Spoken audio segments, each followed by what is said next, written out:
The earth didn't just shake, it screamed. At for 17 a.m., a ribbon of fire ripped through the mangrove swamps of the Niger Delta, splitting the darkness like a blade.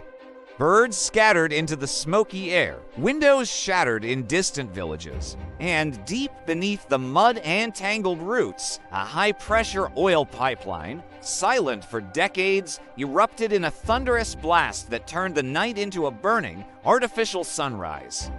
By the time the flames settled into a towering column of black smoke, the Shadow Creek Syndicate was already gone. They moved by water. Low, wooden boats with muffled engines slid through narrow channels that only the locals understood.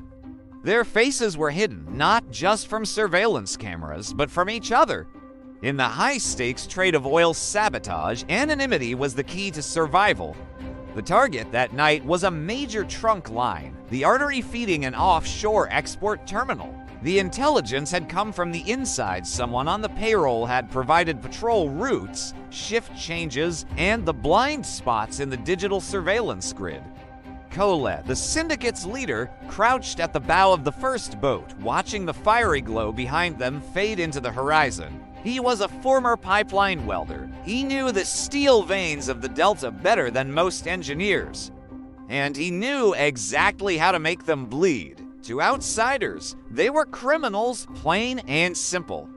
But to some of the locals, they were something else entirely, Avengers.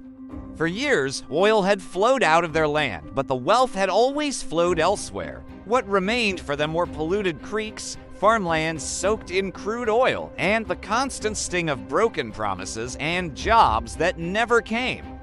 Young men with no prospects learned a harsh lesson quickly. Tapping a pipeline could earn more in a single night than a whole year of fishing.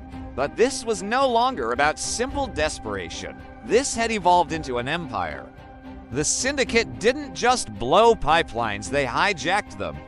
A carefully placed explosive charge, a professionally welded bypass valve, and a network of hoses would snake into hidden storage tanks deep within the mangroves. From there, the stolen crude moved through a shadow network of illegal refineries where it was cooked in rusted drums under open skies.